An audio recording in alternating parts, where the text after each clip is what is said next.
মামা আর ভাগ্নে দুজনে নাচতে নাচতে তারা দুজনে মিলে খুব সুন্দর আনারসের বাগান তৈরি করে ফেললো এবং তাতে তারা খুব খুশি। তারা খুব মজা করে তাদের সেই বাগানটি তৈরি করলো। দুদিন পর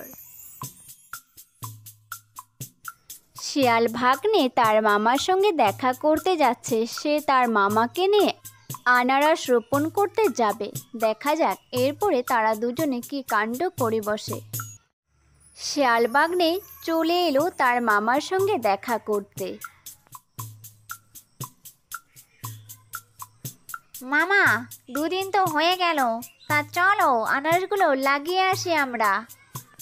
হ্যাঁ ভাগ্নে, চলো, আমিও তোমার কথাই ভাবছিলাম। চলো তাহলে যাওয়া যাক। মামা ভাগ্নে যাচ্ছে আনারসগুলো জমিতে লাগাতে। তখন শিয়াল ভাবছে, চলো চলো মামা। আর সিংহ ভাবছে, চলো চলো ভাগ্নে, তোমার মজা আমি এবার দেখাবো।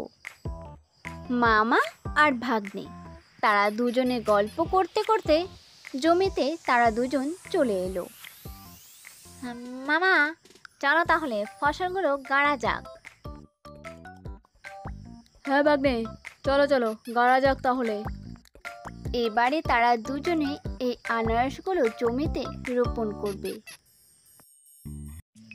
মামা আর ভাগ্নে দুজনে নাচতে নাচতে তারা দুজনে মিলে খুব সুন্দর আনারসের বাগান তৈরি করে ফেললো এবং তাতে তারা খুব খুশি। তারা খুব মজা করে তাদের সেই বাগানটি তৈরি করলো। যাই হোক বাবা, অনেক কষ্টের পর মামা আর ভাগ্নের আনারসের বাগানটি হয়েই গেল। হ্যাঁ হ্যাঁ ভাগ্নে, চলো এবার। আনারস গাড়া তো আমাদের হয়েই গেল, তাই না বলো? হ্যাঁ মামা, চলো, আমাদের তো হয়েই গেল আনারস বাগান। দেখতে দেখতে মামা আর ভাগ্নের আনারসের বাগানের 2 মাস পেরিয়ে গেল।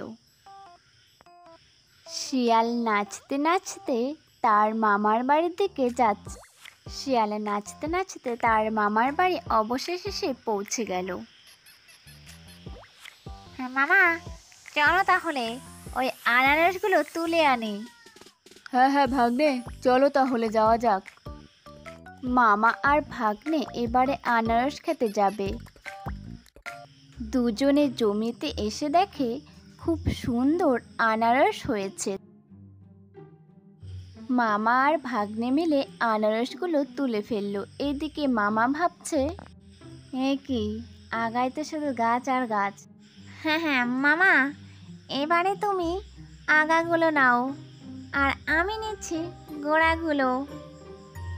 হ্যাঁ হ্যাঁ ভাগ্নে, দাও আমাকে। আর মামা সিংহ ভাবছে, গোড়ায় এত সুন্দর আনারস হয়েছে, কিন্তু আগাতে শুধু পাতা আর পাতা।